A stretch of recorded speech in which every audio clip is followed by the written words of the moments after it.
Hi, I'm Ken Kessler, and welcome to the Sounds of Christmas podcast. If you're new to this podcast, I want to start by saying thanks for joining us.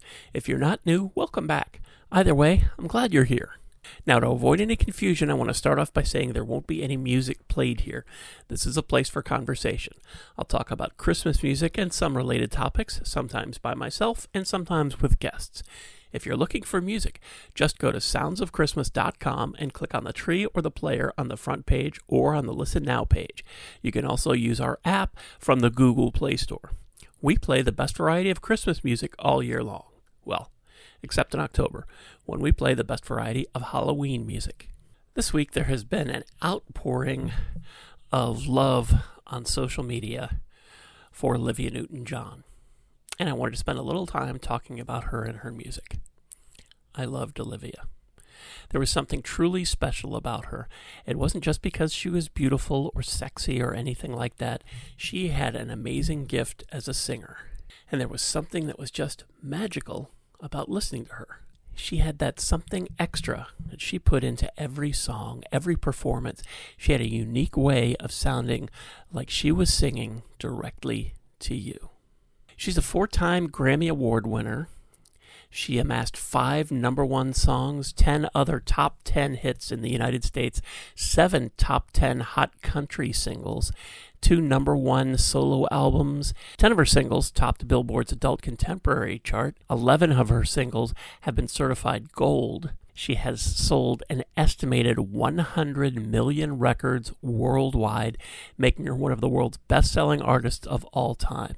She had a total of 8 platinum singles in Australia, Canada, the UK, and the US.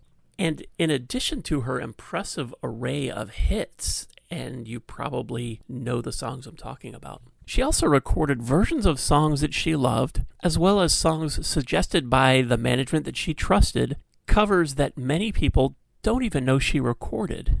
On her first album, she recorded versions of Chris Christopherson's Me and Bobby McGee, David Gates' If, Gordon Lightfoot's If You Could Read My Mind, and Bob Dylan's If Not For You. If Not For You was her first international hit. It hit the top 25 in the US, Canada, the Netherlands, and Australia, and it made it into the top 10 in Norway and the UK.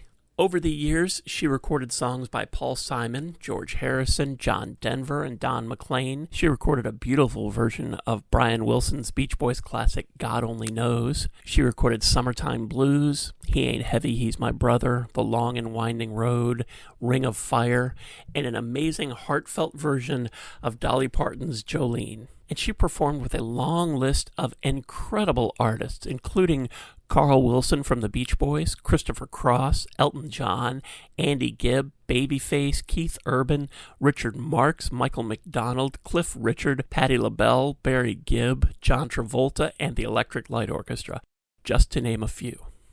But since this is the Sounds of Christmas podcast, I want to spend some time talking about her Christmas music. Now, Olivia Newton-John is not a name most associate with Christmas music. I don't think she ever had anything that would qualify as a Christmas hit. However, she did release quite a lot of Christmas music. As far as I can tell, her first Christmas release was her song Christmas Never Felt Like This.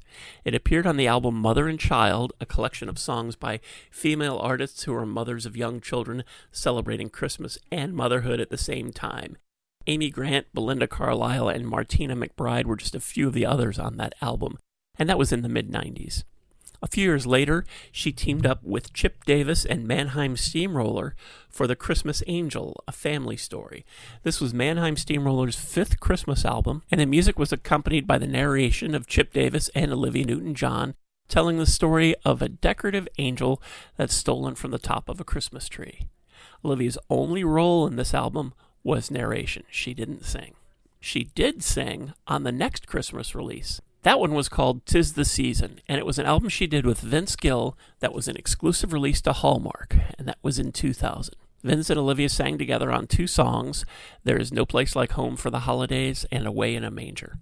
The balance of the album featured Olivia singing 4 songs and Vince singing 4 songs. A year later, Olivia took her tracks from 'Tis the Season and put them on a new album called The Christmas Collection, and that one went out in wide release. In addition to her 2 previously recorded songs with Vince Gill, she also recorded new songs with Kenny Loggins and Clint Black, and she added her earlier Christmas song, Christmas Never Felt Like This. In 2007, she teamed up with Mannheim Steamroller once again, contributing vocals for the song Christmas Lullaby for their album Christmas Song.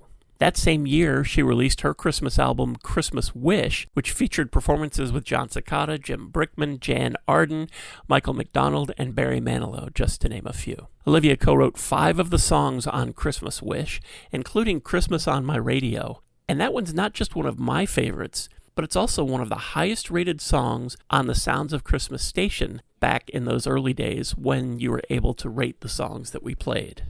A year later, that album was reissued, and Target had a version with an extra song, Olivia's version of In the Bleak Midwinter.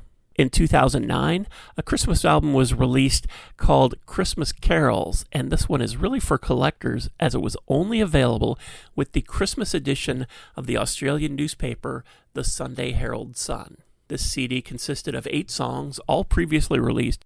The goal was to raise awareness and hopefully donations for Olivia's Cancer and Wellness Center, which is now the Olivia Newton-John Cancer, Wellness and Research Center at Austin Hospital in Victoria, Australia. You can still donate to them, by the way, through their website at onjcancercenter.org, and the spelling of center there is Centre.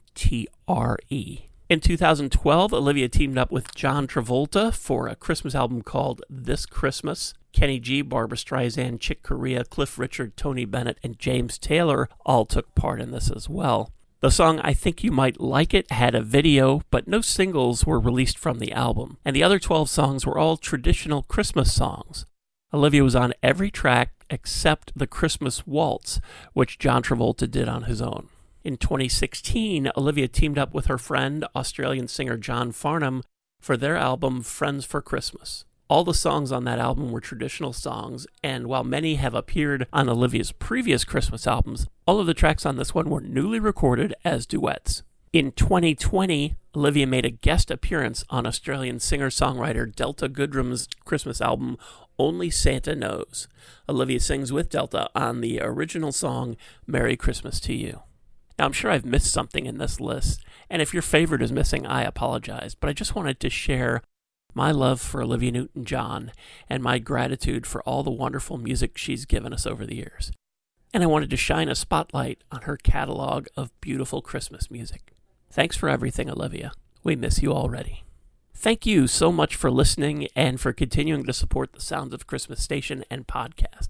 The station is still on, by the way, so anytime you need a little musical Christmas spirit, just head on over to soundsofchristmas.com and click on the tree or the player on the front page or on the Listen Now page. You can also get our app in the Google Play Store and take the Sounds of Christmas with you wherever you go. As far as this podcast goes, we're now on over 30 podcasting sites, so if you didn't find us on your favorite one today, just search for the Sounds of Christmas next time you go there, and I'm pretty sure you'll see our tree. Then you can subscribe, and you'll never miss another episode. If you have comments or suggestions on this episode, previous episodes, the Sounds of Christmas station, or the upcoming Standard station, feel free to reach out to me on social media or through the website. Thanks again, and may you always believe in Santa Claus.